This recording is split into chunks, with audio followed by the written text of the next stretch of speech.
வணக்கம். இன்று ஒரு நல்ல விழிப்புணர்வை உங்களுக்கு கொடுக்க உள்ளேன். அதாவது இன்று ஒரு பெண் 5 லட்சம் கடன் உள்ளது அப்படின்னு சொல்கிறாங்க. ஏற்கனவே பல முறை பேசியிருக்கிறாங்க, நான் அதை கவனிக்கலை, விட்டுட்டேன். ஏன்னா ஒரு சில பெண்கள் கடன் இருக்குன்னு சொன்னாலே நான் என்ன செய்வோம்னா அதை கண்டுக்கிற மாட்டேன். இன்று மீண்டும் அவர்கள் என்ன ஆச்சுன்னு கேட்கும் பொழுது தான் அந்த வீடியோவை நான் உங்களுக்கு பதிவிடுகிறேன். மக்கள் எல்லோரும் பேசுவதை பதிவிட முடியாது. ஒரு நாளைக்கு 100 பேருக்கு மேலே நீங்கள் என்கிட்ட பேசுகிறீங்க. அதில் ஒரு சில வீடியோக்களை பதிவிடும்போது இதை அவர்கள் மேலே உள்ள புகாராக பண்ணியோ தப்பானவங்க நினச்சோ நான் பண்ணலை. இப்படியெல்லாம் மக்கள் இருக்கிறாங்க அப்படிங்கிறதுக்காக தான் நான் இதை சொல்கிறேன். ஸோ இது நான் நல்ல விஷயமா நினச்சா நல்ல விஷயம், கெட்ட விஷயம் நினச்சா கெட்ட விஷயம். மக்கள் நீங்கள் புரிந்து கொள்ள வேண்டும். சரி, அவங்க பேசின ஆடியோவை நீங்கள் கேளுங்க. அதற்கு முன்னதாக இதை ஏன் இது இப்படி ஒவ்வொருத்தரும் பேசுகிறத நான் ஏன் இதில் வீடியோவாக போடணும் அப்படின்னு நீங்கள் தெரிஞ்சுக்கணும். இது ஒரு விழிப்புணர்வு. நீங்கள் தெரிந்து கொள்ள வேண்டும். என்னத்தை தெரிஞ்சுக்கணும்? ஒவ்வொரு பெண்ணுகள் எப்படி இருக்காங்க, பையங்க எப்படி இருக்காங்க அப்படின்னு தெரியணும் இல்லையா? அதனால தான். சரி, இப்போ நீங்கள் இந்த வீடியோ முழுமையாக கேளுங்க. அவங்க என்ன சொல்கிறாங்கன்னா, 2 பெண் குழந்தைகள், 2 பெண் குழந்தைகளையும் கட்டி கொடுத்துட்டாங்க. வயது 39 சொல்கிறாங்க. இவங்க 15 வயதிலே திருமணம் ஆகிவிட்டதுன்னு சொல்கிறாங்க. சரி, அது போகட்டும். அடுத்து இவங்களுக்கு பார்த்தீங்கன்னா என்ன நல்ல மனசோ தெரியல, இவங்களே கஷ்டப்படுறாங்க. 2 வயது 3 வயது இருக்கும்போது கணவனார் வேறொரு கல்யாணம் முடித்து சென்று விட்டார். அவர் இப்போ இறந்தும் போயிட்டார். இறந்தது எங்கே இறந்தாருன்னா வெளிமாநிலத்தில் இறந்துருக்கிறாரு அப்படின்னு இவங்க சொல்கிறாங்க. அடுத்து இவங்களே இவ்வளோ கஷ்டத்தில் இருக்கும் பொழுது இவங்க தங்கச்சி பிள்ளையை எடுத்து வளர்க்குறதாக 3 பிள்ளைகளுக்காக இவங்க ஒரு 10 லட்ச ரூபாய்க்கு மேலே கடனை வாங்கி 3 பிள்ளைகளுக்கும் திருமணம் முடிச்சு விட்டுருக்குறாங்க. நல்ல மனசு அவங்களுக்கு இல்லையா? இப்போ ஒரு விஷயம் நல்லா தெரிஞ்சுக்கோங்க. ஒவ்வொரு மாவட்டத்திலையும் இந்த மாதிரி ஒரு 10 லட்ச ரூபா கடன் யாரும் கொடுப்பாங்களா? ஏன்னா இன்னைக்கு 1 லட்ச ரூபா கொடுத்தாலே உன்னுடைய வீட்டை எனக்கு அடமானமாக இல்லை, கிரைய பத்திரமாக கொடுக்கணும் அப்படின்னு சொல்லக்கூடிய இந்த காலத்தில் இன்னைக்கு இவங்க 10 லட்ச ரூபா கடன் வாங்கினதாக சொல்கிறாங்கன்னா அப்போ அவங்க மேலே எவ்வளவு மரியாதை நம்பிக்கை உள்ள மனிதர்களாக இருப்பாங்கன்னு தெரிஞ்சுக்கிற வேண்டிய சூழ்நிலையில் நாம் இருக்கிறோம். சரி, அது போகட்டும். இப்போ இவங்க 25,000 ரூபா வீட்டு வேலைக்கு யாராவது கொடுப்பாங்களா அப்படின்னா எனக்கு தெரியலை. ஆனால் அவங்க வீட்டு வேலைக்கு வீட்டுனா முதியோர்களை பராமரிப்பதற்கு ஹோம் நர்ஸ் அப்படின்னு சொல்கிறாங்க. ஸோ அப்போ அவங்களுக்கு ஒரு 25,000 ரூபா வருமானம் வருது. அப்போ 25,000 ரூபா ஒரு வருமானம்னா ஒரு வருஷத்துக்கு 3 லட்ச ரூபா ஈஸியாக 2 வருஷத்தில் முடிச்சிடலாம். ஏன்னா 4 லட்ச ரூபா கடன் இருக்குங்கிறாங்க, 4 லட்சம்ங்கிறாங்க, 5 லட்சம்ங்கிறாங்க. சரியான இது எனக்கு தெரியவும் இல்லை. அதனால் நான் இப்படிப்பட்ட மக்களுக்கு நான் உள்ளே நுழையிறது கிடையாது. ஏன்னா எனக்கு பின்னாடி பிரச்சனை வந்துடக்கூடாது இல்லையா?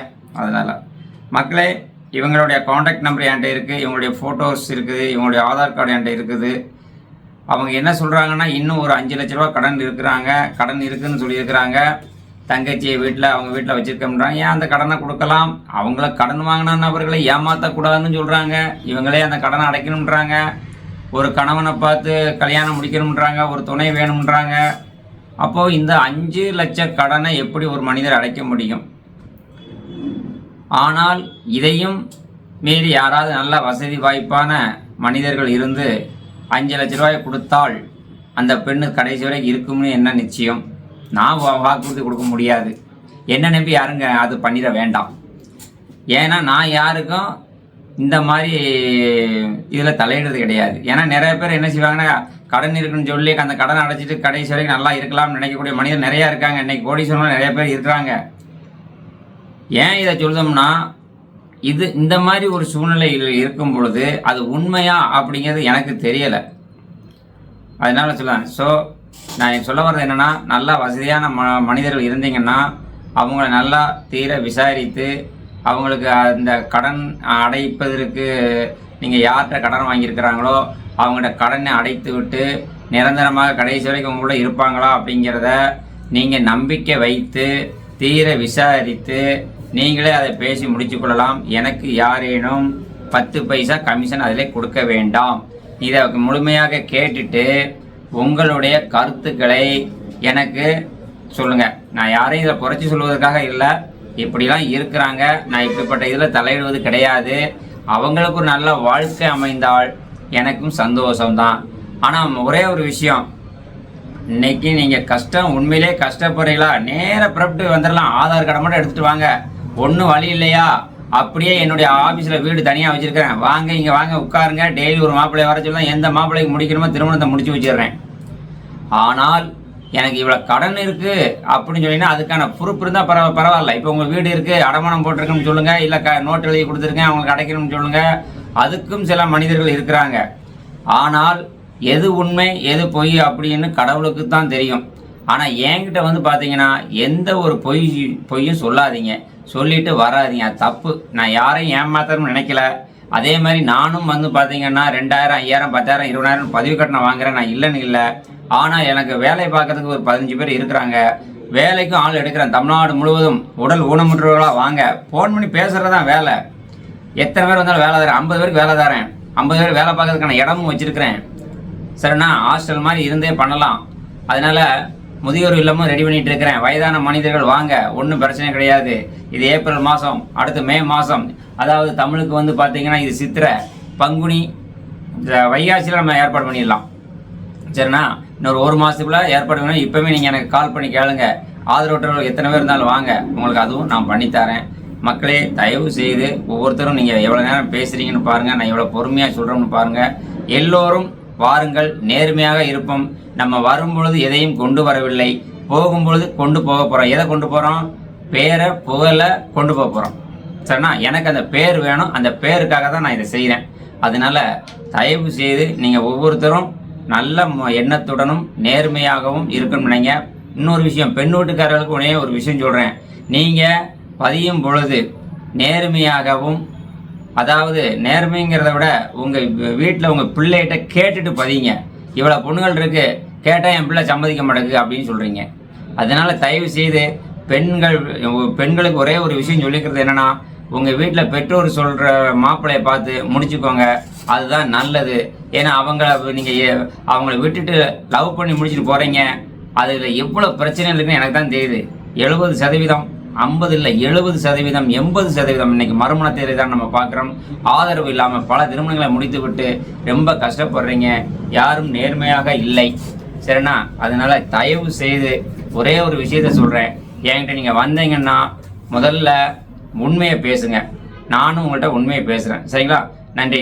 இப்போ இந்த ஆடியோவை கேளுங்க, கேட்டுட்டு உங்களுக்கு என்ன தோணுதோ அதை கமெண்ட் பண்ணுங்கள்.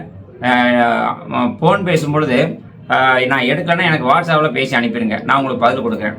நன்றி, வணக்கம். ஹலோ ஹலோ ஹலோ சொல்லுங்க அண்ணா. எந்த போட்டோ ஆதார் கார்டு அனுப்புனீங்களா? Number photo Aadhaar card phone number யாருக்குன்னு அனுப்புனீங்களான்னு கேட்டேன். யாருடையதுமா? என்னுடைய தானா ப்ரொஃபைல் அப்படின்னு சொல்லிட்டு சங்கரா கோவிலேருந்து யாரோ ராம்குமார் முத்துராமலிங்கன்னு சொல்லிட்டு ஃபோன் பண்ணியிருந்தாங்க. இது மாதிரி நீங்கள் தான் நம்பர் கொடுத்தீங்க அப்படின்னு சொல்லிட்டு. உங்க வீட்டுல பேர் என்ன பேர் கொடுத்துருந்தீங்க? என் பேர் வாணி. வாணி உங்களுக்கு தானா? நான் கணேசன் ஓனர் தான் பேசுறேன். சொல்லுங்க. ஆமா, நான் இப்பதான் ஆபீஸுக்கு வந்துகிட்டு இருக்கிறேன். ஆபீஸ்ல வேற யாரும் கொடுத்துருக்காங்கன்னு தெரியல. பேர் என்ன சொன்னாங்க? ராம்குமார் முத்துராமலிங்கம் அப்படின்னு சொல்லிட்டு கொடுத்தாங்க. சங்கரா கோவில் தான் சொன்னாங்க. சரி, நான் இப்ப ஆபீஸ்க்கு வந்துகிட்டு இருக்கிறேன். சரிண்ணா, நான் ஒரு 1 ஹவர்ல நான் கூப்பிட்டுமா உங்களுக்கு இதே நம்பருக்கு? ஓகே, நான் கூப்பிடுங்க. ஆமா, யார் என்னன்னு பார்த்து கூப்பிடுறேன். நீங்க எந்த ஊர்ல இருக்கீங்க? திருப்பத்தூர் தான் நான் சொந்த ஊரு. நான் இப்போ கோயம்புத்தூர்ல வேலை செஞ்சுட்டு இருக்கேன். சரி சரி சரி சரி சரி சரி. உங்களுக்கு எந்த மாதிரி மாப்பிள்ளை கேட்டிருந்தீங்க? எப்படின்னா ஓகே தான் அப்படின்னு சொல்லிட்டு இருந்தேன். அவங்க வந்து போன் போட்டு இது மாதிரி சங்கரா கோவில் தேவா இருந்தாங்க சரி அப்படின்னு சொன்னாங்க. சரின்னு சொல்லிட்டு பேச, அதுக்கப்புறம் பார்த்தா சொந்த ஊர் வந்து சங்கரா கோவில் பக்கம், அப்புறம் மூணாறுன்றாங்க, அப்புறமா ஊட்டி இருக்கிறேன்னு சொல்றாங்க. சரி சரி சரி சரி. என்னென்னவோ சொல்றாங்க. ஏதோ கேட்கறதுக்கு கொஞ்சம் மாதிரியே இருக்கு, நம்பிக்கை இல்ல. எதுவாக இருந்தாலும் என்கிட்ட சொல்லிருங்க, நானே கூட்டு வரேன்னு சொல்லிருங்க. அதுதான் நானும் சொன்னேன். அப்புறம் நான் சொன்னேன் அவங்களுக்கு ஃபோன் பண்ணி நீங்க கேட்டீங்களா இல்ல சொல்லணும் ம் அப்படின்னாங்க. இது மாதிரி வீடு கான்ட்ராக்ட் எடுத்து வேலை செஞ்சுட்டு இருக்கேன் ஆ ஆ அப்படின்னு சொன்னாங்க. நம்ம ஆஃபீஸில் 15 பேர் ஒர்க் பண்ணுறாங்க. அது எனக்கு அவங்க பேசுறது கொஞ்சம் ஏன் அப்புறம் என்னட்டாங்க 2 குழந்தைய நான் தத்து எடுத்து வளர்க்குறேன் ஹாஸ்டல்ல விட்டுட்டுக்கிறேன் ஆ அப்படின்லாம் என்னென்னவோ சொல்றேன். கொஞ்சம் நம்ம எனக்கு மெண்டல் கொஞ்சம் மெண்டல் மாதிரி பேசினா இப்படி நம்ம 2 குழந்தைய அவர் தத்தெடுத்து வளர்க்காருன்னா அதுக்கு இவருக்கு என்ன வருமானம் வருதா அப்போ? அது நான் நல்லா சமாளிச்சுருந்தேன். எங்க பொண்டாட்டி பண்ணிட்டு போயிடுச்சு. ஆ வீடெல்லாம் உங்களுக்கு எழுதி கொடுத்துட்டேன். 80 லட்சம் வீடு எழுதி கொடுத்துட்டேன். ஆ நான் அப்பயும் கேட்டவங்க நீங்க பேசுறதுல எனக்கு நம்பிக்கை இல்ல மாதிரி இருக்குதுண்ணா எப்படி உங்களை போய் நம்புது வீடு இல்லை ஒன்றும் இல்லைன்றீங்க. வீடு வந்து இப்போ கோயம்புத்தூர்ல இருக்குதுமா. ம் ஆனா போகியத்துக்கு ஊட்டியில எடுத்துன்னு இருக்கிறேன் நானு. ஆ ஆனா நானே ஏற்கனவே ரொம்ப சின்ன வயசுல ரொம்ப கஷ்டப்பட்டு. உங்களுக்கு வயசு என்ன இருக்கும்? 39ண்ணா. 39. உங்களுக்கு குழந்தைகள்? இருக்காங்க 2 பொண்ணுங்க இருக்காங்க. சரி சரி சரி. இப்போ அவங்க என்ன பண்றாங்க பொண்ணுகள் ரெண்டும்? அவங்களுக்கு கொஞ்சம் மேரேஜ் பண்ணிட்டேன் நானு. 2 மேரேஜ் பண்ணிட்டீங்க. ஆமா சரி சரி. யாரும் கான்டாக்ட் இல்ல கொஞ்சம் எல்லாம் அதெல்லாம் என் கூட வேலை செய்றவங்க பார்த்துட்டு இப்போ நீங்க அப்போ ஏன்டி இப்படி 2 பேருமே மேரேஜ் பண்ணி கொடுத்துட்டீங்க, ரைட், ஓகே. அவங்க அவங்க பேசுறதும் கிடையாதா? இல்லண்ணா. சரி, ரைட், ஓகே. இப்போ சரி சரி சரி, ஒன்றும் பிரச்சனை இல்லை. இன்னைக்கு உள்ள பிள்ளைகள் எல்லா பிள்ளைகளுமே அப்படிதான் இருக்காங்க. அவங்க இதில் தான் கிடைச்சதுன்னா போதும்ட்டு இருக்கிறாங்க. பெற்றவங்கள யார் பார்க்கறது? ஆமா எல்லாம் எத்தனை வருஷமா அவங்களுக்கோசரம் வாழ்ந்து எல்லாத்தையும் பண்ணேன். ம் லாஸ்ட்ல நீயா எனக்கு பண்ண நீயா அப்படின்னு சொல்லி கேள்வி கேட்கற மாதிரி ஆயிடுச்சு. சரி, ஒன்றும் பிரச்சனை இல்லை. ஆமாம், உங்களுடைய ஆதார் கார்டு ஃபோட்டோ எனக்கு இதே நம்பருக்கு அனுப்புங்க. ஆல்ரெடி உங்களுக்கு அனுப்பியிருக்கேன் பாருங்க. இதே நம்பர்ல உங்களுக்கு அனுப்பியிருக்கேன் போட்டோஸ் ஆகும். சரி, ரைட்டு. இப்போ நான் ஆஃபீஸ்க்கு வந்துட்டேன். இப்போ வீட்டில் இருந்து சரிங்க. அதாவது எல்லார் வீட்லேயும் பிரச்சனைகள் அப்படி தான் இருக்குங்க. நீங்கள் ஒரே ஒரு விஷயம், நம்ம இப்போ வந்து நான் இந்த யூடியூப்லாம் போடுறத பார்க்குறீங்களா? அங்கண்ணா நான் யூடியூப்பில் பேசுகிறத நீங்கள் பார்க்குறீங்களா? பாக்குறேன். யூடியூப் பார்த்துன்னு தான் இருக்கேன். ஏன்னா ஒவ்வொருத்தரும் அப்படி தான் இருக்கிறாங்க. என்ன இப்போ நேற்று கூட ஒருத்தவங்க இப்போ பேசுனாங்க. 37 வயசு ஆகுது, என் குழந்தை ஒரு பெண் குழந்தை எனக்கு கட்டி கொடுத்துட்டேன், என்னை யாருமே கண்டுக்கிறது கிடையாது, அந்த பிள்ளையும் கண்டுக்கிறது கிடையாது, யாரும் பேசுறது கிடையாது அப்படின்னாங்க. சரி, நான் என்ன செய்யணும் சொல்லுங்க என்ன. இல்லை நான் அங்கேயே வந்துடுறேன், நீங்கள் எனக்கு நான் 8 வரைக்கும் படிச்சிருக்கிறேன், நீங்கள் எனக்கு நல்ல ஒரு இடமா பார்த்து சொல்லுங்க அப்படிங்கிறாங்க. என்ன உண்மையை அவங்க சில விஷயங்கள் சொல்ல மாட்டேங்கிறாங்க. ஏன்னா என்ன வேலை பார்க்குறீங்க, எங்கே தங்கிருக்கீங்க, வீடு எங்கே இருக்கு, கொஞ்சம் உண்மையை சொல்லிட்டாங்கன்னு வச்சுக்கோங்களேன். ஆமாங்கண்ணா. அதுக்கு ஏற்ற மாதிரி இப்போ எனக்கு வீடு வசதி வாய்ப்பு எல்லாமே இருக்குது. ம் எவ்வளோ பேர் வந்தாலும் தங்க வைக்கிறதுக்கு எல்லாமே இடம் இருக்குது, எல்லாமே பண்ணி கொடுத்துருவேன். என்ன அப்புறம் இன்னொரு அம்மா எனக்கு கால் பண்ணி என்ன சொல்லுவாங்க, நாங்கள் ஹோட்டல் வச்சுருந்தோம், லாஸ் ஆகிடுச்சு, என் வீட்டுக்காரர் இருக்கிறதெல்லாம் எடுத்துகிட்டு இன்னொரு அம்மாவோட போயிட்டாரு அப்படின்ச்சு. நான் வந்து உங்களுக்கு ஆஃபீஸில் வேலைக்கு வேணாலும் வர்றேன், என்ன ஏதாவது எனக்கு செஞ்சு விடுங்க. உடனே மாப்பிள்ளையா பஞ்சங்க வந்து உட்காந்தாச்சுன்னா டெய்லியும் 10 மாப்பிள்ளை வர சொல்ல வேண்டியதான். எந்த மாப்பிள்ளை பிடிச்சிருக்கோ நம்ம இது பண்ணிக்கிற வேண்டியதான். அதனால ஒண்ணும் இப்போ நீங்க பேசிட்டே லைன்ல வந்துருந்தாங்கிறாரு அவரு. அப்படியா? ஆமா, பேசுறதுக்கு நானே அமைதியா இருக்கேன், நீங்க என்னன்னு சொல்லிருங்க இன்னைக்கு அப்படின்னா. எனக்கு கன்ஃபியூஷனா இருக்குன்னா நீங்க வந்து அந்த சார் கிட்ட பேசுங்க அப்படின்ற. இதெல்லாம் நான் எப்படி நம்புறது? நீங்க சொல்ற நம்புற மாதிரி இல்ல. அது என்ன இதுல பாக்கணும். இன்னைக்கு போய் செக் பண்ணிடுறேன். இன்னைக்கு போய் செக் பண்ற வேண்டிய பரவா. இந்த உதயா ஒரு நிமிஷம் மேடம், அந்த கரசர் இருக்காங்கல்ல அவங்க பொண்ணு, இவனை விட 9 வயசு மூப்பு அந்த பிள்ளை. அவங்க அப்பாவை விசாரிச்சு அவங்க அப்பா வந்து வண்ணார் சமுதாயத்துல ஒரு பையன் கல்யாணம் முடிச்சு அவனுக்கு 25 வயசு இருக்கான் அந்த ஊருக்குள்ள சொல்லுவாங்க. அதனாலதான் இவரு அந்த பிள்ளை எவனும் கட்ட மாட்டான் பொழுது. ஆனா நகை 50 பவுன் போடுங்கிறாரு.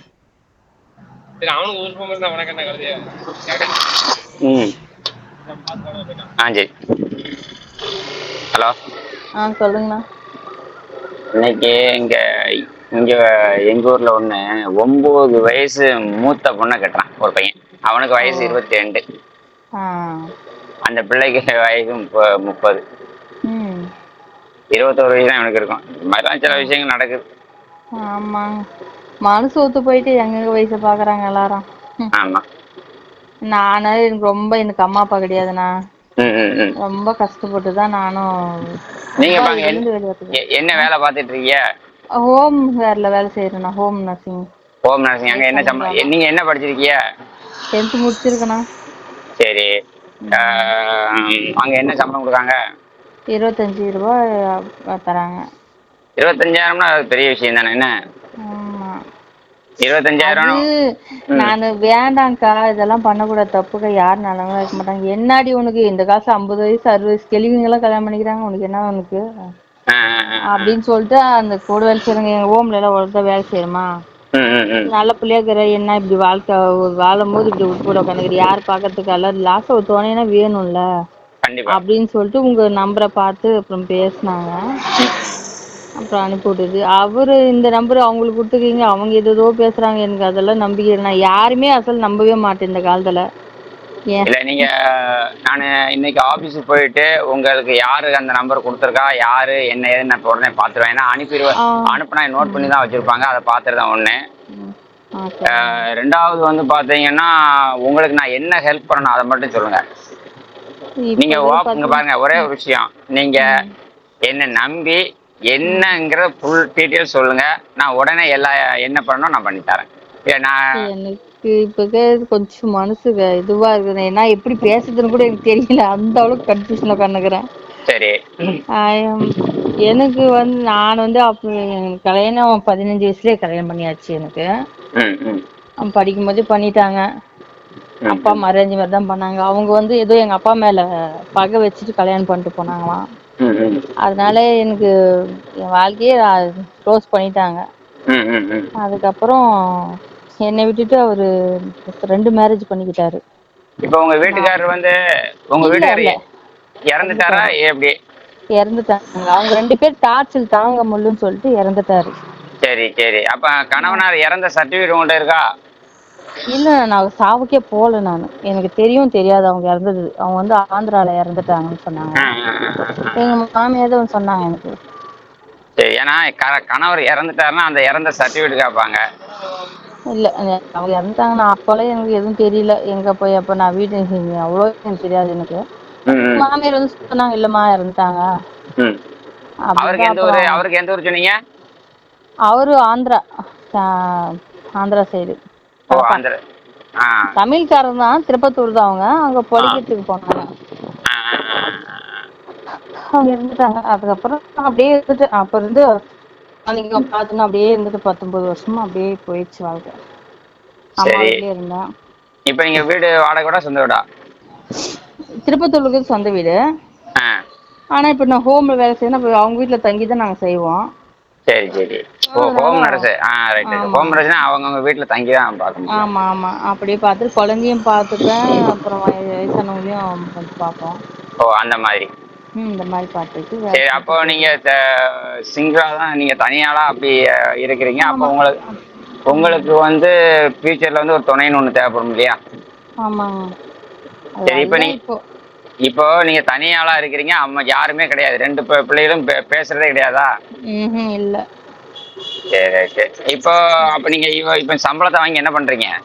அது எனக்கு கொஞ்சம் பாப்பாங்களுக்கு கல்யாணம் வாங்கி கடன் ஆயிடுச்சு கல்யாணத்துக்கு. அப்புறம் எங்க தங்கச்சி பொண்ணு நான் தான் வளர்த்து கல்யாணம் பண்ணி கொடுத்தேன். அவங்களுக்கெல்லாம் இப்போ கொஞ்சம் கடன் ஆயிடுச்சு, அதை வாங்கி அப்படியே கடங்காரங்க கட்டின்னு அப்படியே போயிட்டு இருக்கேன். இன்னும் கடன் எவ்வளவு இருக்கு? ஒரு 5 லட்ச ரூபா இருக்கு. 3 லட்சம் கழிச்சுட்டேன். இன்னொரு 5 இல்ல 4 லட்சம் அப்படிதான் இருக்கணும். இன்னும் ஒரு 4 லட்சம் கடன் இருக்குது. ஆமா இருக்குது. அப்ப இப்ப நீங்க மேரேஜ் பண்ணாலும் இந்த 4 லட்சம் கடனை அடைக்கணும். ஆமா கண்டிப்பா. அவங்களும் என்னால ஏமாத்த முடியாது, கை நீட்டி வாங்கியாச்சு, அது வந்து ஏமாத்த முடியாது என்னால. சரி. இப்ப திருப்பத்தூர்ல இருக்கிற வீடு வந்து வாடகைக்கு விட்டுருக்கீங்களா, சும்மா கிடக்கா, ஒத்திக்கு விட்டுருக்கீங்களா, என்ன பண்ணிருக்கீங்க? அது சும்மாதான் கத்துக்கு. எங்க தங்கச்சி இருக்கா, அப்படியே இருந்துட்டு இருக்கிறாங்க அவங்க. அந்த தங்கச்சி அந்த சொந்தம் பந்தாலும் நிறைய இருக்குது. கவுண்டர் தாங்க, நாங்க படியாச்சு கவுண்டரு. அப்ப அந்த வீடு வந்து பத்திரம்லாம் யார் பேர்ல இருக்கு? எங்க அம்மா பேர்ல. உங்க அம்மா பேர்ல இருக்கு. உங்க அம்மா இருக்காங்களா? என் அம்மா இல்ல, இறந்துட்டாங்க. உங்க கூட பிறந்த எத்தனை பேரு? 2 பேரு. 2 பேரா? ஆமா, அவங்களுக்கு காசு கொடுத்துட்டு கையெழுத்து வாங்கிடுச்சு, கையெழுத்து போட்டு வாங்கிட்டாங்க. ஓஹோ. ம். சரி சரி சரி. அந்த ஊரே எனக்கு வேணாம், நானே ஒதுவி விட்டுட்டேன். எனக்கு ஊரும் வேணாம், ஊரும் வேணாம். எனக்கு நான் இங்கே அண்ணாச்சியா கூட வந்துக்கிறேன். எனக்கு வேணான்ட்டு அந்த அளவுக்கு ரொம்ப மனசு உடஞ்சு போய் தான். இப்ப நீங்க கடன் வாங்கினது எந்த ஊர்ல வாங்கிருக்கீங்க? திருப்பத்தூர்ல. திருப்பத்தூர்ல. ஆமா. இப்ப நீங்க திருப்பத்தூர்ல கடன் வாங்கிருக்கீங்க, இருக்கிறது வந்து கோயம்புத்தூர்ல. இருக்கிறது கோயம்புத்தூர்ல இருக்கீங்க. ஆமா. அவங்க எங்க இப்போ நீங்க இப்போ மதுரைக்கு வேலைக்கு விட்டா கூட நான் போய் தான் ஆகணும். வீட்டோட தங்கி வேலை செய்யுதுன்னா கண்டிப்பா மதுரை, எந்த ஊர் வேணாலும் போய் தான் ஆகணும் நாங்க. ஓ, அந்த வீட்டுல முடியாதவங்களுக்கு அந்தந்த வீட்டுல போய் உட்கார்ந்து நீங்க வேலை பார்க்கணும். சரி சரி சரி சரி. அப்படிதான் செஞ்சுட்டு போயிட்டு இருக்கேன். நீங்க இப்ப மாசம் ஆனா 25 ரூபா சம்பளம் கொடுக்குறாங்களா? ஆமா, 25 ரூபா. இதுல எவ்வளவு ரூபா கடன் அடைக்கிறீங்க? அப்படியே அனுப்பிடுவேன். நான் 1 ரூபா கூட எடுக்க மாட்டேன், எனக்குன்னு எதுவும் தேவைப்படாது. சரி சரி சரி. அதனால அப்படியே அனுப்பிச்சு விட்டுருவேன். நம்ம ஒரு மாசம் 25 ரூபான்னா உங்களுக்கு ஒரே வருஷத்துல கடன் அடைஞ்சிருமே. அடைஞ்சிரும் தான், அதுதான் பார்த்தேன். இப்போ ஒரு டைம் வேலை கிடைக்கும், ஒரு டைம் வேலை கிடைக்காது. அது வேற இருக்கோ? அது வேற இருக்குது இல்லைங்களா? அப்புறம் ஒரு வீட்டுல அந்த வீடு நம்மளுக்கு அமையணும். இந்த மாதிரி இந்த வீடு ஓகே, நல்லா பாத்துக்கிறாங்க நம்மள, வேண்டாம் அது அமையணும். ஒரு வீட்டுல என்ன பண்ணுவாங்க, சாப்பாடு சரியா கொடுக்க மாட்டாங்க, சரியா ரெஸ்ட் எடுக்க கொடுக்க மாட்டாங்க. அப்படியெல்லாம் நிறைய இருக்குது. இது நிறைய இந்த குழப்பத்துலதான். இதுல இருந்து நாங்க ஒரு வீட்டுல எங்களுக்கு ஓகே, நாங்க இங்க செய்யறோம்னு நாங்களே சொல்லணும். இல்ல எங்களுக்கு இது பிடிக்கலைங்க, சாப்பாடு சரியா தர மாட்டேன்றாங்க, தூங்க விட மாட்டேறாங்க, எப்ப பாரு வேலை, ரொம்ப 12 மணி ஆயிரும், 12:30 கூட ஆயிரும் தூங்குறதுக்கு. அது மாதிரிலாம் நிறைய இருக்குது. சரி சரி சரி சரி. ரைட். அதாவது என்னுடைய ஆபீஸ்ல இப்ப வந்து 15-16 பேர் வேலை பாக்குறாங்க. இப்போ இதுல வந்து என்னன்னா, யார் நம்பர் உங்க நம்பரை கொடுத்துருக்காங்க நான் பார்க்கணும். பார்த்துட்டு நான் அவர் ஏன் இவ்வளவு தவறா பேசுறாரு அப்படிங்கறதை நான் பாக்குறேன். இப்போ உங்களுக்கு வந்து 4 லட்ச ரூபா கடன் அடைக்கிற மாதிரி வேணும்னா அதை நீங்க சொல்லிட்டீங்கன்னா நான் முதல்ல சொல்லுவேன். இந்த பெண்ணுக்கு வந்து ஒரு 4 லட்ச ரூபா கடன் இருக்குது, அந்த கடனை மாசம் மாசம் கொஞ்சம் கொஞ்சமா அடைச்சா போதுமா, இல்ல வந்து அவர் மொத்தமா அடைக்கணுமா? இல்ல, கொஞ்சம் நான் போய் போலீஸ் ஸ்டேஷன்ல வச்சு பேசிட்டேன். இல்ல வட்டி அவ்வளவு கட்டி இருக்கேன் சார், என்னால இப்ப முடியாது, என்னால கொஞ்சம் கொஞ்சம் மாசம் மாசம் வாங்கி, இல்லையா எனக்கு கூர்ந்து போய் கூட உள்ள உட்கார வச்சிருங்க, நான் உள்ள கூட இருந்துக்கிறேன், நான் இவங்க கிட்ட இப்படி என்ன சண்டை போட்டு என்னால இருக்க முடியாது அப்படின்னு சொல்லிட்டாங்க. அதுக்கப்புறம் சரி மாசம் மாசம் இதை கொஞ்சம் கொடுத்துரு அப்படின்னு சொல்லிட்டு எல்லாம் பேசி, அது சார் கேட்டாங்க, கலெக்டர் ஆபீஸ்ல பேசுறாங்க. கொடுத்ததுக்கு என்ன தேய்ச்சி, வாங்கினதுக்கு என்ன தேய்ச்சி இருக்குது, நீங்க ஏன் டார்ச்சல் பண்றீங்க அப்படின்னு சொல்லி பேசினாங்க. பேசிட்டு முன்னாடி அவங்க கொஞ்சம் அமைதியா இருக்காங்க. சரிங்கம்மா. இப்ப ஒருத்தங்க வந்து கல்யாணத்தை முடிக்கிறாங்க அப்படின்னா ஒரு 50,000 பிரச்சனை, 1 லட்சம் பிரச்சனை கூட சரிம்பாங்க. 4 லட்சம் அப்படிங்கும்போது கொஞ்சம் எல்லாரும் யோசிப்பாங்க. அதுதான் எனக்கு யோசனை. நான் சொல்லிட்டேன், அக்கா எனக்கு இப்படிதான் இருக்கு, நான் யார்கிட்ட போய் சொல்லி அவங்க கிட்ட போய் வாழ்க்கையில நான் போகணும் அவசியம் கிடையாது, என்கிட்ட இருக்கிற ஒரு டீட்டெயில் இதுதான், உண்மையா சொல்லிட்டு நான் போயிருவேன். நான் அவங்க கூட போய் சொல்லி நான் வந்து போய் வாழணும்னு எனக்கு அவசியமே இல்லை. நான் இப்படியே கூட இருந்துட்டு போயிருவேன்க்கா, நான் யாரையும் நம்பி இவ்வளவு வருஷமா இருந்துட்டேன், இதுக்கு மேல யாரு நம்பி நான் இருக்கணும் அவசியம் இல்லைக்கா. நான் அப்புறம் எல்லாம் கூட இருக்கிறவங்க தான் திட்டினாங்க, என்னாடி பேசுற நீ அப்படி இப்படின்னு சொல்லி பேசினாங்க. என்னக்கா பண்றது, நம்மளதான் ஏத்துக்குவாங்க, நம்ம எல்லாம் வர பிரச்சனை ஏத்துப்பாங்களா? அது மாதிரிலாம் கிடைக்கணும் 100த்துல ஒருத்தர் தான் கிடைப்பாங்க. எனக்கெல்லாம் ராசி கட்டவன் நான், அது மாதிரி எனக்கு யாரும் கிடையாது, நீ போக்கா அப்படின்னு சொல்லி. இல்ல நீங்க 2 பொண்ணுக்கும் இப்போ நீங்க கல்யாணம் முடிச்சு வைக்க போய் தான் அந்த கடன். ஆமா, 2 பொண்ணு, அப்புறம் எங்க தங்கச்சி பொண்ணு 1, 3 பேர் கல்யாணம் பண்ணதுனால ஒரு பிரச்சனை. நீங்களே கஷ்டத்துல இருக்கீங்க, உங்கள்கிட்ட காசு இல்ல, நீங்க எதுக்கு தங்கச்சி பொண்ணுக்கெல்லாம் வாங்கி கட்டினீங்க? ஆனா அது நான் வளர்த்தேன். எங்க தங்கச்சி வீட்டுக்காரன் கிடையாது, அவங்க எங்க போனாங்கன்னு தெரியல. குழந்தை 3 வயசுல ஒரு 4 வயசு புள்ள இருந்து நான் வளர்த்தி நான் தான் எல்லாத்தையும் பண்ணணும். எப்படின்னா இது அது என் குழந்தை தானே அது. சரிங்கம்மா, உங்களுக்கு வந்து 2 பிள்ளைகள் நீங்க கட்டி கொடுத்தீங்கல்லாமா? ஆமாங்க. இன்னைக்குள்ள சூழ்நிலையில வந்து என்கிட்ட வசதி வாய்ப்பு இல்லைன்னு சொன்னா யாருனாலும் பொண்ணை கட்டிட்டு போயிருவாங்களா? நகை எதுக்கு நான் இவ்வளவு ரூபா செலவு பண்ணீங்க? இப்ப எத்தனை லட்ச ரூபா கடன் வாங்கினீங்க? அது வாங்கியிருப்பேன் ஒரு ஃபர்ஸ்ட் ஒரு பாப்பா, பெரிய பாப்பாவுக்கு, 2வது பாப்பாவுக்கு, 3, அப்படியே அப்பப்ப கொஞ்சம் கொஞ்சமா வாங்குறது தான் இது, ஒரே மூட்டையெல்லாம் வாங்க மாட்டேன். இப்போ கல்யாணம் முடிச்சு கொடுத்து எத்தனை வருஷம் ஆச்சுமா? அவங்களுக்கு 2 வருஷம், ஒரு பாப்பாவுக்கு 3 வருஷம், இன்னொரு பாப்பாவுக்கு 4 வருஷம். ஓ சரி சரி சரி. இப்போ நீங்க எத்தனை லட்சம் முதல் பாப்பாவுக்கு எத்தனை லட்சம் வாங்கினீங்க? அவங்களுக்கு என்ன ஒரு 2-3 லட்ச ரூபா வாங்கியிருப்பேன். 3 லட்ச ரூபா. 2வது பாப்பாவுக்கு? அவளுக்கும் அவ்வளவுதான் இருக்கும். அடுத்த பாப்பாவுக்கு? அவளுக்கு ஒரு 4 லட்ச ரூபா இப்ப 2 வருஷத்துக்கு முன்னாடி வாங்கினது. அப்ப மொத்தம் 10 லட்ச ரூபா வாங்கிருக்கீங்க. ஆமா வாங்கி அப்படின்னு கழிச்சுன்னு வந்துட்டேன். இன்னும் இந்த ஒரு இவ்வளவு 5 லட்சம் அப்படி இருக்கும்னு நினைக்கிறேன்.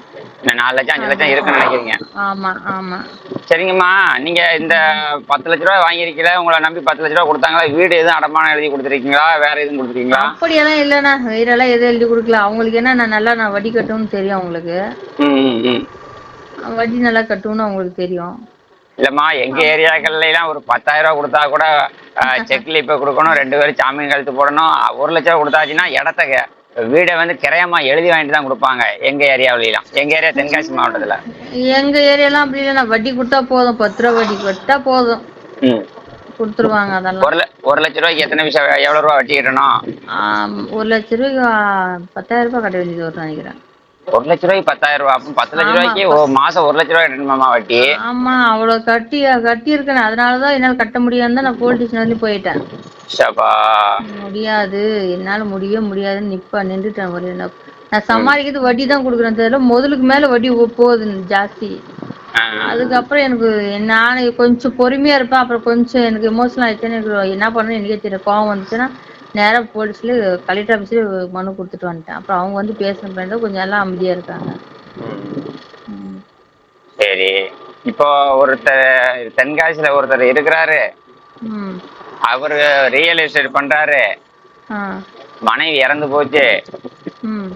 பையங்க நிலவரம் என்னன்னு தெரியல, அவர்கிட்ட கேட்கல. நான் அவரை பதியறதுக்கு வந்து நான் அவர் எனக்கு சொன்னாரு. ஆனா நான் வந்து யோசனை பண்ணி உங்களுக்கு இந்த மாதிரி ஏதாவது சொல்லுது அப்படின்னு சொல்லியிருக்கேன். அவருக்கு ஒரு 45 வயசு இருக்கும்னு நினைக்கிறேன். சரிண்ணா, அவன் அதேதான் சொன்னார். ரியல் எஸ்டேட் சங்கரா கோயில், அப்புறம் சொந்த ஊர் வந்து மூணாறுல எங்கேயோ இருக்குது, இது கேரளால இருக்குது. ஐயோ, அவர் பேசுறது எனக்கு நம்பிக்கை மாதிரி. ஒருத்தர் பேசுறது வச்சு நான் கண்டுபிடிச்சிருக்கேன். எப்படி இல்ல, இவரு வந்து நான் போட்டோ ஜாதகம் எதுவுமே வாங்கல, பதியவும் இல்லை. ஏன்னா அவரு அடிக்கடி பார்ப்பேன். தெரிஞ்ச ஆள், நல்லா பழகின ஆளுகிட்ட போய் அவர்கிட்ட என்னத்தையாவது பணத்தை வாங்கினோம்னு வச்சுக்கோங்களேன். என்ன பணம்னு என்ன 5,000 10,000 கட்டுவாங்க. பணம் வாங்கிட்டு நம்ம அப்புறம் அவங்களுக்கு பதில் சொல்லணும்ல. அதனால எல்லாத்தையும் நான் பணம் கேட்க மாட்டேன். அடுத்து உங்களை மாதிரி ஆட்களை வந்து சில பேர் என்ன செய்வாங்கன்னு கேட்டீங்கன்னா, புரோக்கர்கள் சேர்ந்துக்கிட்டு ஒரு பொண்ணு இருக்கு, 1 லட்சம் கொடு 2 லட்சம் கொடு, அந்த அம்மாவுக்கு ஒரு 2 லட்சம் கடன் இருக்கு, அந்த கடத்தை கொடுத்து நீங்க போங்க அப்படிம்பாங்க. 2 லட்சம் கடன், உங்களுக்கு 4 லட்சம் கடன் சொன்னீங்கன்னா 2 லட்சம் கடனை முதல்ல கொடுங்க அப்படின்னு சொல்லி 2 லட்சத்தை வாங்கி உங்க கையில கொடுத்துருவாங்க. அடுத்து அந்த புரோக்கர்களுக்கு வந்து ஆளுக்கு நான் ஒரு 2 பேர் இருக்கோம் 4 பேர் இருக்கோம், ஆளுக்கு என்னத்தையாவது 25 கொடுங்கன்னு சொல்லி அதுக்கு 1 லட்சம், ஆக மொத்தத்தில் ஒரு 3 லட்சம் 4 லட்சத்தை வாங்கிடுவாங்க. வாங்கிட்டு நீங்க என்ன செய்வீங்கன்னா, நீங்க போய் ஒரு 4 நாள் இருப்பீங்க. 5ஆம் பக்கம் உங்களை சொல்ல பொதுவாங்க நடக்குது. 5ஆம் பக்கம் என்ன செய்வாங்க, 5ஆம் பக்கம் அந்த பொண்ணு இவர் எனக்கு பிடிக்கல அப்படின்னு சொல்லி போலீஸ்ல போய் கம்ப்ளைண்ட் பண்ணி ஏதாவது பண்ணும் ஒண்ணு. அப்படி இல்லைன்னா அங்க இருக்கிறத பூரா சுருட்டிட்டு எங்கிட்ட எஸ்கேப் ஆகி போயிடுவாங்க. ஐயோ அண்ணா, நான் அப்படி கிடையாது. நான் இப்பயே தான் சொல்றேன், எனக்கு வந்து இதுல போகணும்னு அவசியம் எனக்கு இது கிடையாது. ஆனா சரி, இவங்க சொல்லும் போது ஒரு தோணுது எனக்கே, ஓகே இருந்தா என்ன தப்பு அப்படின்னு சொல்லி தோணுது எனக்கு. அதனாலதான் சரி ஓகே ஸ்டெப் எடுக்கலாம். உங்களுக்கு அம்மா, உங்களுக்கு ஒண்ணு தோணுது, நல்ல விஷயம். நான் எனக்கு ஒண்ணு தோன்றதை நான் என் மனசுல உள்ளதை சொல்றேன். ஆமா, அது உண்மைதான் நடக்குதுங்க. இப்போ நீங்க இருக்கிறீங்கன்னு வச்சுக்கோங்க, நான் உங்களுடைய ஒரு அட்வைஸ் என்ன சொல்லுவேன்னா, ஒரு யோசனை என்ன சொல்லுவோம்னா, அம்மா நீங்க ஒரு பெண்ணா இருக்கிறீங்க, நீங்க ஒரு பிள்ளைய பெற்றவங்க, கணவனுக்கு அப்புறம் ஒரு குழந்தை பார்த்தீங்கன்னா அந்த குழந்தைய தான் நினைப்பேன், கணவனை கூட விட்டுருவீங்க.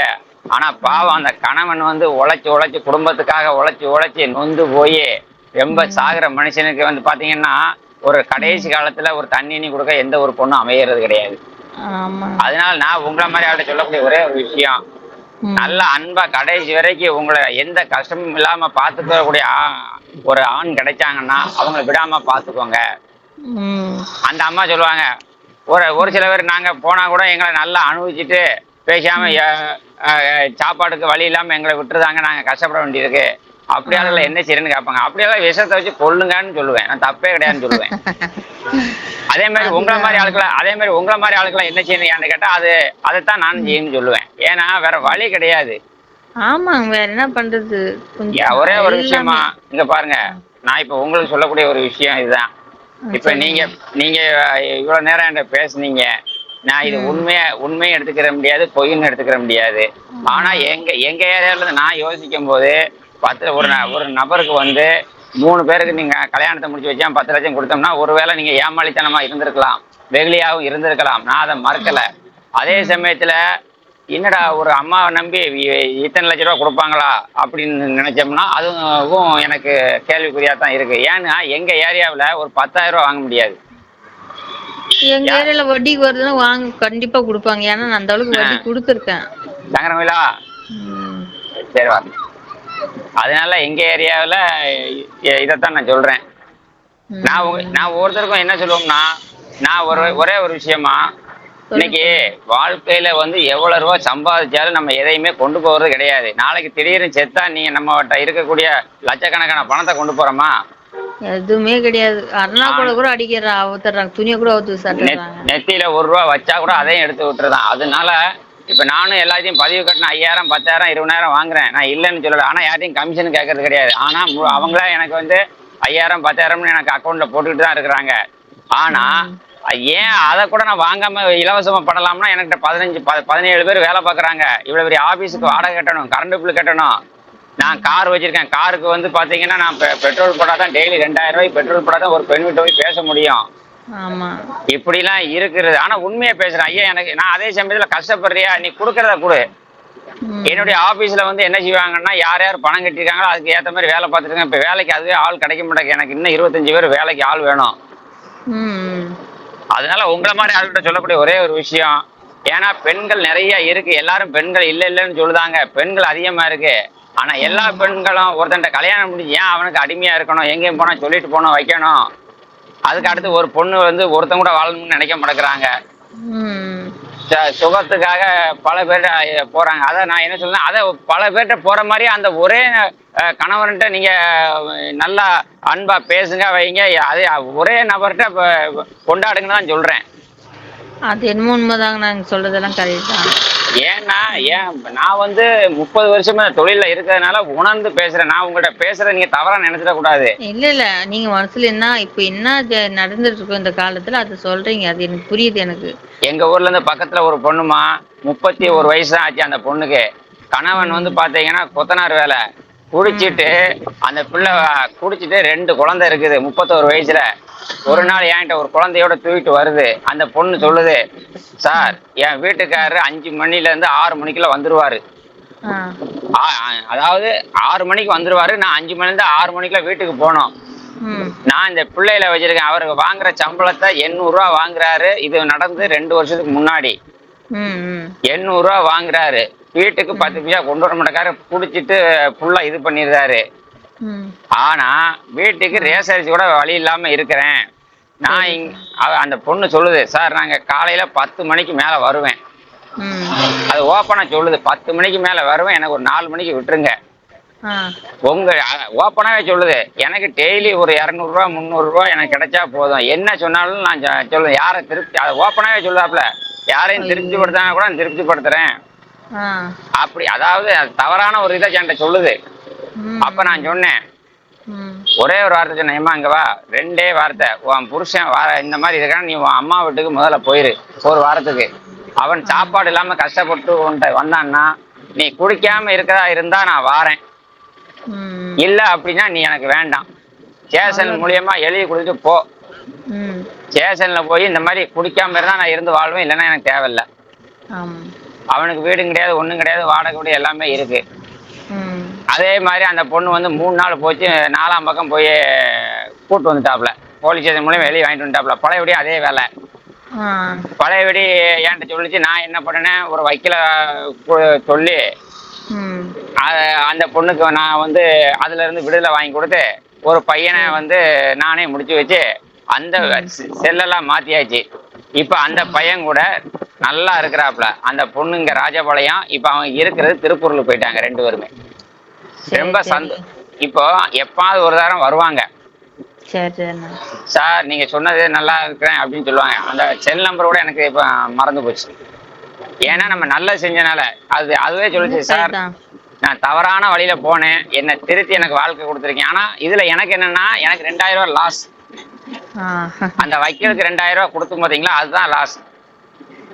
விடுங்க, உங்களுக்கு ஏதோ ஒரு நல்லது செஞ்சதுனால ஏதோ ஒரு நல்லது வரும் உங்களுக்கு. நான் இன்னைக்கு ரொம்ப நல்லா இருக்கிறேங்க, அதே ரொம்ப நல்லா போதுங்க. இருக்கேன். ஆனா இந்த 2000 ரூபாய்க்கு இன்னைக்கு எனக்கு கிட்டத்தட்ட 50,000 ரூபாய்க்கு அந்த பிள்ளை எனக்கு வருமானத்தை ஏற்படுத்தி கொடுத்துருக்கு. என்னன்னு கேட்டீங்கன்னா, அந்த திருப்பூர் அந்த சைடுகள்ல அலையன்ஸ் பார்க்கணும், இவர்கிட்ட போங்க, எனக்கு முடிச்சு கொடுத்ததே அவர் தான். அதுவும் சொல்லியிருக்கு, நீங்க என் நம்பரை எதுவும் சொல்ல வேண்டாம், ஏன்னா நானே கமிஷன் கொடுக்கல, அது சொல்லியிருக்கு. எனக்கு கஷ்டம் இப்படி சொல்லியிருக்கு. ஏன்னா அது அதாவது அவர் வீட்லயும் நான் அடிக்கடி பேசினா அவருக்கு தொந்தரவு எதுவும் வந்துடக்கூடாது. இதே நான் அந்த பிள்ளைகிட்ட ஒரு கேட்டேன், ஏமா இந்த மாதிரி ஒரு ஆள்கிட்ட சொல்லி விட்டுருக்கிற அப்படின்னு சொன்னேன். அதே ஆள்கிட்ட நம்பர் வாங்கி, அதாவது என்கிட்ட சொல்லிடுவாங்கல்ல, சார் அந்த பொண்ணு தான் உங்களை அனுப்பிச்சா, ஆனா என் நம்பரை கொடுக்க வேண்டாம்னு சொல்லிச்சு. அப்ப எனக்கு இது யாரு என்னன்னு தெரியல. அதுக்கு பிறகு இல்ல சார், நீங்க தானே சொன்னீங்க யாரையும் தொடர வைக்கணும், அப்ப உங்களையும் நாளைக்கு இது தவறா நினைச்சிடக்கூடாதுல்ல சார், அதனாலதான் நீங்க சொன்ன வழியை தான் சார் நான் பின்பற்றிருக்கேன் அப்படின்னு. அப்போ இந்த மாதிரி ஒரு பெண் திருந்தி வாழ்ந்ததுன்னா அது எவ்வளவு பெரிய விஷயம். அதேனும் கண்டிப்பா உண்மைதான். இன்னைக்கு அன்னைக்கு 31 வயசுனா இப்போ அது கிட்டத்தட்ட இப்போ ஒரு 34 35 வயசு இருக்குன்னு நினைக்கிறேன். ஏன்னா நம்மளால முடிஞ்ச ஒரு உதவி அவ்வளவுதான். இப்ப நம்மள என்னைக்கா இருந்தாலும் அந்த மனசுல ஒரு சின்ன இடத்துல நம்மள நினைச்சிருக்கோம்ல ஒரு உயர்வு, அன்னைக்கு நம்ம இருக்கிறதுக்கு காரணம் இன்னார்தாம்னு. அது என்ன கண்டிப்பாங்க. அதனாலதான் நான் என்ன சொல்றேன்னா, பொதுவா எந்த ஒரு பெண்ணும் செய்யக்கூடிய ஒரு விஷயத்த நான் சொல்றேன், ஒரு ஆணுகிட்ட நம்ம அன்பா நடந்துக்கிறணும், எடுத்து புரிய வைக்கணும், புரிஞ்சுக்கிட்டா ஒன்றும் பிரச்சனை கிடையாது. எவ்வளவு சம்பாதிச்சாலும் என்னத்தை கொண்டு போறோம் சொல்லுங்க? ஒண்ணுமே கொண்டு போறது இல்லைங்கண்ணா. இப்ப ஒரு பொண்ணு இன்னைக்கு ஒரு பொண்ணு ஒரு பையனை ஏமாத்தி 2 லட்சம் கடன் இருக்குன்னு சொல்லி வாங்குது. ஆமா, அது எத்தனை நாளைக்கு அதை வச்சு வாழ்ந்துட முடியும்? அதெல்லாம் ஒண்ணும் இல்ல. ஒரு மாசம் சாப்பிடுவாளுங்களா? இப்போ 5000 என்ன பண்ணுவாங்க? இப்போ 5000 ரூபாய் மாசம் வச்சு உழைச்சு குடும்பத்தை ஓட்டக்கூடியவங்களும் இருக்காங்க, 50,000 ரூபாய் சம்பாதிச்சு ஓட்டக்கூடியவங்களும் இருக்கிறாங்க, 5 லட்சம் ரூபாய் மாசம் வருமானம் வாங்குறவங்களும் குடும்பத்தை தான் ஓட்டுதாங்க. ஒரு விஷயம் என்னன்னா, நம்ம மனசுல நினைக்கிறதா நடக்கும், முதல்ல அதை தெரிஞ்சுக்கோங்க. அது என்ன உண்மைதாங்கண்ணா, கரெக்ட் நீங்க சொல்லுங்க. ஏன்னா நான் இப்ப உங்கள்கிட்ட சொல்லக்கூடிய விஷயம் இதே ஒரே விஷயம்தான். இப்போ நீங்க இந்த விஷயத்த சொன்னா எந்த மாப்பிள்ளையும் கட்டுவதற்கு யோசனை பண்ணுவாங்க. நான் 10 லட்ச ரூபாய் கடனா வாங்கினேன், இவ்வளவு ரூபா அடைச்சிட்டேன், இன்னும் இவ்வளவு ரூபா இருக்கு அப்படின்னா கொஞ்சம் கஷ்டம்.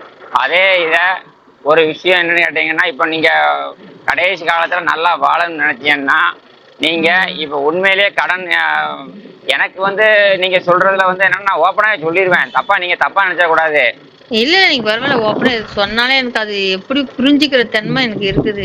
ரைட்டு. 2 விஷயம், நீங்க கடன் வாங்கின ஆள்கிட்ட உங்களுக்கு உங்க வீட்டுல உங்க தங்கச்சி இருக்காங்க, எப்பா நீங்க இந்த உங்கள்கிட்ட வாங்கின கடனுக்கு என் வீடு அங்க இருக்கு, அதை நீங்க எடுத்துக்கோங்க. இல்ல உங்க தங்கச்சிட்ட இந்த மாதிரி என்னுடைய கடனை நீ அடைச்சிட்டு வீட்டை வச்சுக்கோ, இல்ல வீட்டை வித்து அவங்க கொடுத்துரு, வேலை முடிஞ்சிச்சு. நீங்க உங்ககிட்ட மகா கல்யாணத்தை முடிச்சு வச்சீங்க, 2 வருஷத்துல மகா யாரும் பேசுறது கிடையாது, யாரும் பேசுறது கிடையாது. அப்போ உங்களுக்கு ஒரு கல்யாணத்தை நீங்க ஒரு துணையை நீங்க தேடுறீங்க, 39 வயசு தான் ஆகுதுன்னு சொன்னீங்கன்னா, நீங்க 15 வயசுல கல்யாணம் முடிச்சிட்டீங்க, ரைட்டு தான். 13 வயசுலயே முன்னாடி அந்த காலத்துல கல்யாணத்தை முடிச்சு வைப்பாங்க, இல்லைன்னு நான் அதுவும் மறக்கல. இருந்தாலும் நான் என் சொல்லக்கூடிய விஷயம் என்னன்னு கேட்டீங்கன்னா, இப்ப பிள்ளைகளும் பேசல ஒன்றும் பேசல, உங்களுக்கு கடைசி காலத்துல ஒரு துணை வேணும்னு நீங்க நினைச்சீங்கன்னா இந்த விவரத்தை செய்யுங்க. இந்த வீடு எல்லாத்தையும் செட் பண்ணிட்டு இந்த ஒரு மாப்பிள்ளைகிட்ட போனீங்கன்னா செல்ல சிம்மையும் தூர போட்டு யார்ட்டையும் தொடர்பு இல்லாம நீங்க அந்த வரக்கூடிய கணவனே உலகம்னு சொல்லி அவர்கிட்ட கடைசி வரைக்கும் உண்மையாக இருந்து கடைசி வரைக்கும் நீங்க வாழ்க்கைய கொண்டு போனீங்கன்னா நல்லா இருக்கும். ஏன்னா நீங்க கடைசி காலத்துல ஒருத்தருக்கு ஒரு துணை வேணும் பாத்தீங்களா? கண்டிப்பா. ஆமா, இதுதான் என்னுடைய அட்வைஸ். இதுவும் அந்த அந்த இப்ப போன் நம்பர் யாரோ கொடுத்தான்னு சொல்லிட்டு அந்த ராஜ்குமார் பேசினான்னு சொன்ன பாத்தீங்களா, அவங்ககிட்ட எல்லா டீட்டெயிலும் சொல்லிட்டேன். இதுதாங்க பிரச்சனை, நான் எதுவும் உங்ககிட்ட மறைக்கணும் அவசியம் இதுதான். எல்லாத்துக்கும் ஓகே ஓகேன்னு சொல்ல எனக்கு கொஞ்சம் டவுட் வந்துருச்சு. ஏதோ சரிப்பட்டு வராது, என்னத்துக்கிட்ட இதெல்லாம் நமக்கு தேவையில்லாத வேலை, கஷ்டப்பட்டு இவ்வளவு நாள் கஷ்டப்பட்டு இதுக்குமே கஷ்டப்பட்டு இவ்வளவு நேரம் ஆகாது. இதே வேற ஒரு அமைப்பாளர் வேற ஒரு தரகர் பேசும்போது, ஏமா நீங்க இவ்வளவு தூரம் கடன் இருக்கு அது இருக்குன்னு சொல்லும் பொழுது நீங்க பேசும்போதுல எனக்கு டவுட்டா இருக்கும்போது அப்புறம் அவர் பேசும்போது டவுட்டா இருக்குன்னு இப்பெல்லாம் ஒரு விவாத பொருளா எடுத்து பேசுவாங்க. ஏன்னா இன்னொரு விஷயம் கேளுங்க, இன்னைக்கு ஒரு தப்பு செஞ்சிட்டோம்னு வச்சுக்கோங்க, பிரஸ்காரங்க மீடியாக்காரங்க போட்டோ எடுத்து போட்டு அசிங்கப்படுத்திட்டாங்கன்னு வச்சுக்கோங்க, அப்புறம் நம்ம வெளியே தலை காட்ட முடியாது. அதுதான் உண்மை, இல்லைன்னு சொல்லலையே. அப்புறம் இந்த வெளியே தலை காட்ட முடியாது. எங்க போனாலும் நம்மளை என்ன செய்வாங்க, துரத்துவாங்க, கல் எடுத்து அடிப்பாங்க, அசிங்கப்படுத்துவாங்க. அந்த அசிங்கம் நமக்கு தேவையா?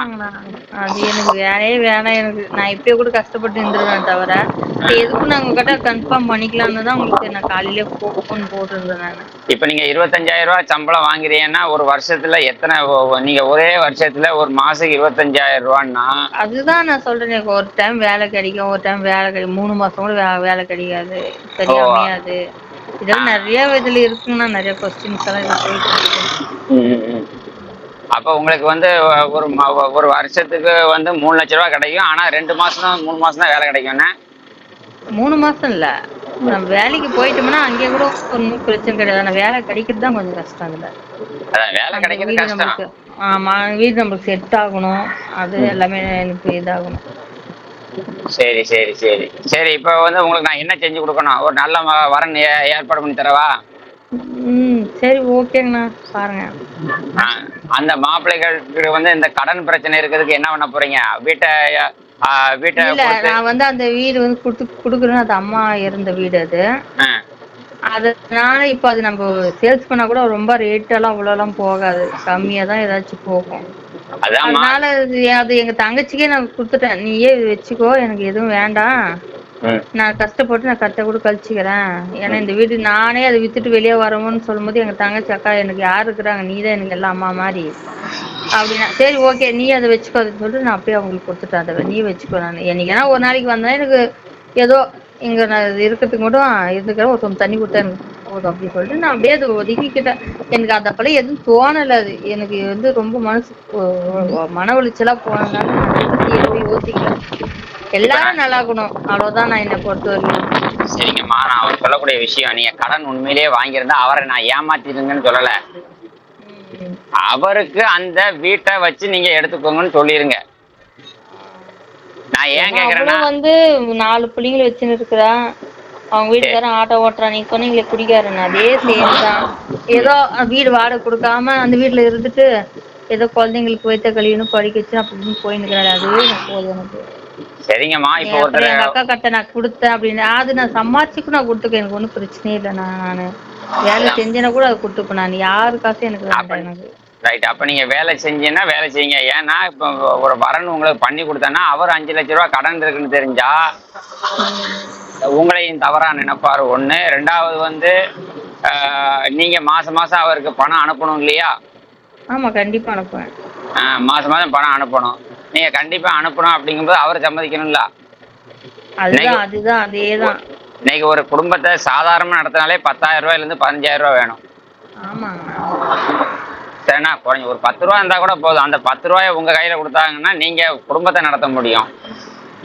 இப்போ எனக்கு அதெல்லாம் எதுவுமே எனக்கு அப்படியே அப்படி இல்லைன்னா கூட எனக்கு பரவாயில்ல, நான் இப்படியே கூட கஷ்டப்பட்டுக்கிறேன், நான் எவ்வளவு கஷ்டப்பட்டுட்டேன். இன்னும் கொஞ்ச நாள், இன்னைக்கு இருக்கிற உயிர் நாளைக்கு இப்போ இருக்குமா என்னன்னு கூட தெரியாது நம்மளுக்கு. நான் அப்படியே கூட இருந்துட்டு போறேன். நான் எனக்கு இது மாதிரி போன் போட்டு இது மாதிரி கேக்குறாங்க, உங்ககிட்ட கன்ஃபார்ம் பண்ண, நான் அவ்வளவுதான். சரி சரி. ஆகுறது கல்யாணம் ஆகுறது அது அப்புறப்பட்ட விஷயம். அது நம்மளுக்கு ஒன்றும் இது கிடையாது.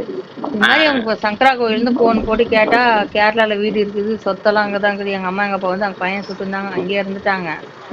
அப்புறம் நான் எஸ்ன்ற ஒரு பொண்ணை கல்யாணம் பண்ணிக்கிட்டு எங்க ஆளுங்க தேவர் இருந்தாங்க. இந்த மாதிரி நான் வெளியே வந்துட்டு வீட்டை சேர்ந்த பண்ண 2 குழந்தைங்க இருக்கிறாங்க, அந்த பொண்ணு தப்பான வழியில் போயிடுச்சு, அதனால நான் வேணான்ட்டேன்.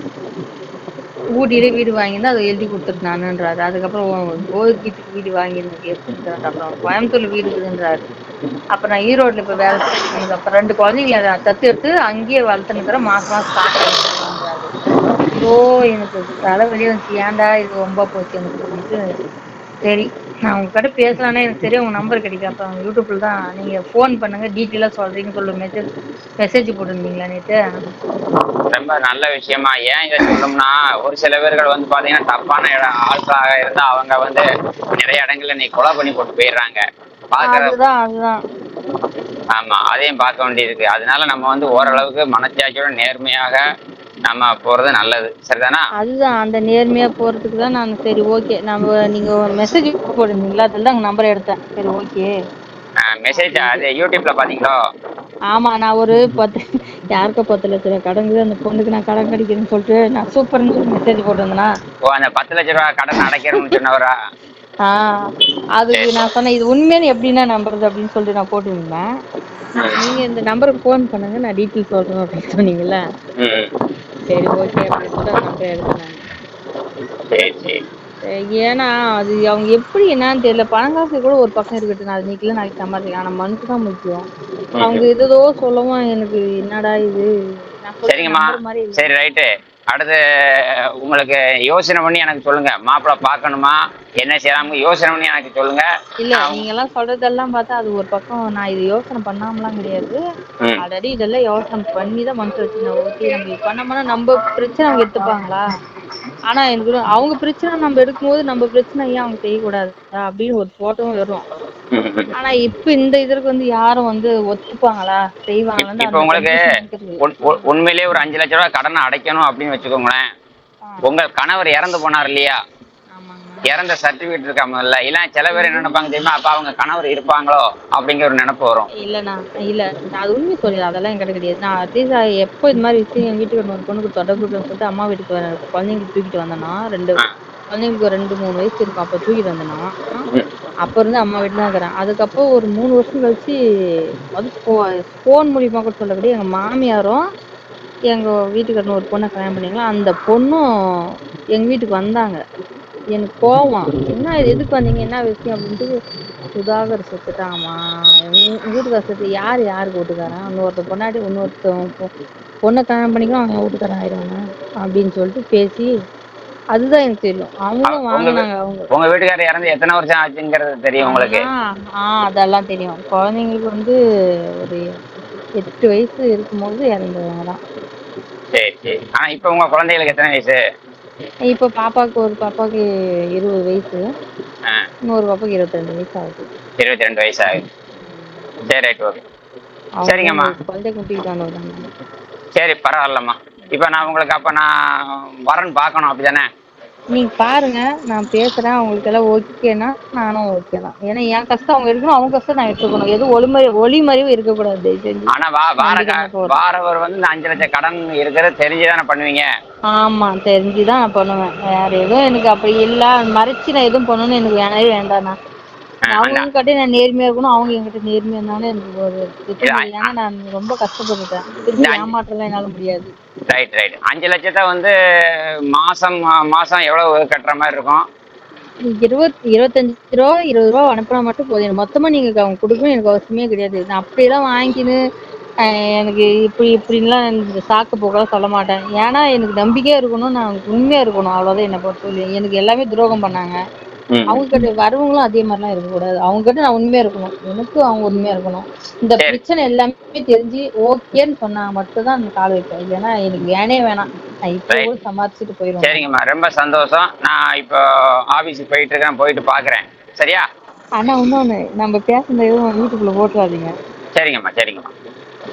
ஏன்னா நிறைய பேர் பார்ப்பாங்க, அப்புறம் அது ஏதாச்சும் கமெண்ட்ஸ் பண்ணுவாங்க. சரி சரி ஓகே. சரி. அப்படி போறதுன்னா என் பேர் யூஸ் பண்ணாம போறதுன்னா பாருங்க. இல்ல உங்க பேர் வரல?